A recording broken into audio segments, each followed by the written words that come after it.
అందరికీ స్వాగతమండి. ఈరోజు మన సినిమా ముచ్చట్లలో ఒక గొప్ప లెజెండ్‌ని గురించి చెప్పుకోవడమే కాదు, వారి జీవితంలో జరిగిన విషాద సంఘటనను గూడా ప్రస్తావిస్తాను.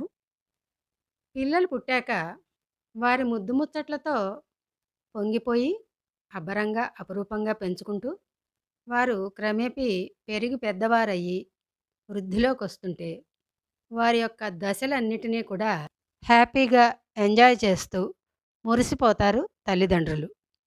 అందులో ముఖ్యంగా తల్లి.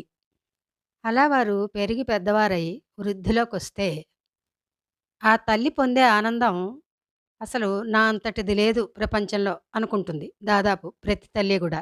ఎందుకంటే తను కని పెంచిన బిడ్డ పెరిగి పెద్దయ్యి వృద్ధిలోకొస్తుంటే ఏ తల్లికి ఆనందంగా ఉండదు? కానీ దురదృష్టవశాత్తు తల్లిదండ్రుల ముందరే పిల్లలు కనుక వెళ్ళిపోతే, అదేనండి చనిపోతే, ఇంక వాళ్ళ బాధ అనేది వర్ణనాతీతం. అందున తల్లిది ముఖ్యంగా. ఇంక విషయంలోకొస్తే, మన తెలుగు సినిమా గాయని, తెలుగువారు సుమారుగా 50, 60 ఏళ్ల నుంచి కొన్ని వేల పాటలు పాడిన శ్రీమతి సిస్లా జానకి, అదే శ్రీమతి ఎస్. జానకి గారు ఈ మధ్య ఈ పెను విషాదానికి లోనయ్యారు.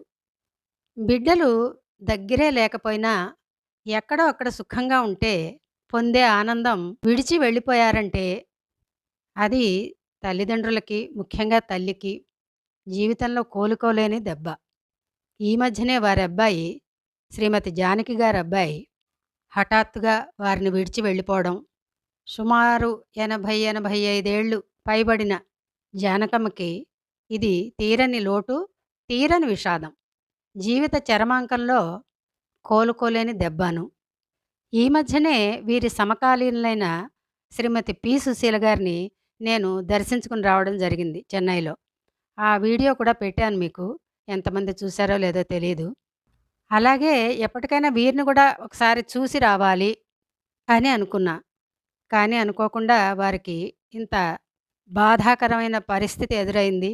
ఎప్పటికి కోలుకుంటారో భగవంతుడు వారికి మానసిక స్థైర్యాన్ని ఇవ్వాలని కోరుకుంటూ, వీరి భర్తగారు పోయి కొన్ని సంవత్సరాలయింది. సరే, కొన్ని జీవితంలో పరిణామాలు కొన్నిటికి అలవాటు పడుతూ ఉండగా, పెద్ద వయసొచ్చాక ఇలాంటి పరిస్థితి ఎదురవ్వడం ఇంకొంచెం ఎక్కువ బాధాకరం. శ్రీమతి సిస్లా జానకి గారు సినీ ఫీల్డ్‌కొచ్చి బహుశా 'ఎమ్మెల్యే' అనే సినిమాలో గాను మొదటిసారిగా పాడినట్టు గుర్తు. అందులో మొట్టమొదటిసారిగా పాడిన పాటతోటే వీరు చాలా పేరు పొంది, ఆ పాట చాలా హిట్ అయింది. నీ ఆషాఢి ఆశ చేజారే మణిపూస బ్రతుకంత మవాస లంబాడోళ్ళ రామదాస. ఇది శ్రీమాన్ ఘంటసాల గారితో కలిసి పాడారు. చాలా పెద్ద హిట్ అయింది ఈ పాట. మీలో చాలామంది ఒక 50 ఏళ్ళు దాటిన వాళ్ళకి ఈ పాట తెలిసుండొచ్చు. అలా మొదలుపెట్టిన వీరి సినిమా పాటల జీవితం కొన్నేళ్ల పాటు చాలా గొప్పగా సాగింది. ఇటీవల ఇళయరాజా గారు, రెహమాన్ గారు, తర్వాతొచ్చిన మ్యూజిక్ డైరెక్టర్స్ వీరందరితో కూడా వీరు పనిచేశారు కొన్నేళ్ల పాటు. ఇలాంటి వాళ్ళ జీవిత ప్రస్థానం ముఖ్యంగా సినీ ఫీల్డ్‌లో అప్పటి వాళ్ళది నటన గాని, పాట గాని, ఏదైనా గాని కొన్ని ఏళ్ల పాటు నడిచేది. అలాగే ఆ పాటలు, సినిమాలు గూడా ఇప్పటికి కూడా చాలా మటుకు సినిమాలు అజరామరంగా నిలిచిపోయాయి పాటలు కూడాను. అలాంటిది వీరు కొన్ని వేల పాటలు పాడారు. ముఖ్యంగా ఇళయరాజా గారు ఎక్కువ వీరితో పాడించారు తర్వాతి కాలంలో. అంతేగాక పూర్వం నుంచి పాడిన పాటలు గూడా వీరివి చాలా అద్భుతమైన పాటలుండేవి. చాలా అద్భుతమైన పాటలు. వారు ఒక ఇంటర్వ్యూలో చెప్పిన గుర్తు నాకు. ఎక్కడో చదివాను పత్రికలో. అత్తగారు కూడా చాలా అబ్బరంగా చూసుకునేవారట. పాటల రికార్డింగ్ నుంచి వచ్చేటప్పటికి అలసిపోతుందని కోడలు గారు అన్నం కలిపి ముద్దలు నోట్లో పెట్టేవారట. అలాగే అన్నం కలిపి ముద్దలు నోట్లో పెట్టి రికార్డింగ్‌కి పంపించేవారట.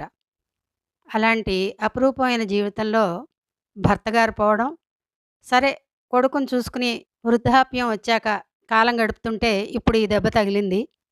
మళ్ళీ ఇంకొకసారి వారు త్వరగా ఆ విషాదం నుంచి కోలుకుని జీవితం సాగించాలని భగవంతుడిని కోరుకుంటూ, అలా వారి పాటల ప్రస్థానం గొప్పగా సాగి, ఇప్పటి వాళ్ళకి బాగా తెలిసిన పాటలేమిటంటే, సిరిమల్లె పువ్వా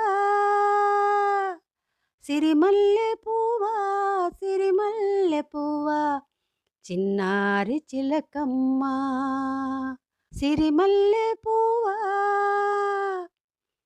గున్న మామిడి కొమ్మ మీద గోళ్ళు రెండుండేవి. ఈ పాటలు బాగా ఇప్పటి వాళ్ళకు కూడా తెలిసి ప్రజాదరణ పొందిన పాటలు. ఆనాటి గాయనీ గాయకుల్లాగే వీరు గూడా వివాదరహితురాలు. వచ్చి పాడానా, వెళ్ళిపోయానా, తన పనేదో తను చూసుకుని వెళ్ళిపోతూ ఉండేవారట. ఈ మధ్యనే ఏదో ఇంటర్వ్యూలో జమునారాణి గారు చెప్పారు. తర్వాత గాయనీమణులందరూ కూడా చక్కగా కలుపుగోలుగా ఉండేవారట. సుశీల గారితో ఈవిడకున్న బాండింగు చాలా గొప్పది. సరే, నేనెప్పుడూ చెప్పే విధంగా వీరి జీవిత విశేషాలేమన్నా ఉంటే, ఎప్పుడు పుట్టారు, ఎక్కడ పుట్టారు, ఏం చేశారు అనేది గూగుల్‌లో దొరుకుతాయి కాబట్టి, నేను ముఖ్యంగా వారి గురించి నా అభిప్రాయాలను చెప్పడం, వారి గొప్పతనాన్ని తెలియచేయడం, నటనైతే నటన, పాటైతే పాట, రాతైతే రాత అంటే పాటలు రాస్తారు గదండీ! ఇలా వారిలో ఉన్న గొప్పతనం ఏమిటో నా అభిప్రాయాలు తెలియజేయడం, షేర్ చేసుకోవడం ఈ కార్యక్రమం ముఖ్యోద్దేశం కాబట్టి, వీరు పాడిన కొన్ని పాటల్ని అదేనండి మొదళ్ళని వినిపిస్తాను ఇప్పుడు మీకు. చాలా అద్భుత గాయని, అద్భుతమైన పాటలండి. మరి పాటల్లోకెడదామా? కదలే ఊహలకే కన్నులుంటే పగలే వెన్నెల జగమే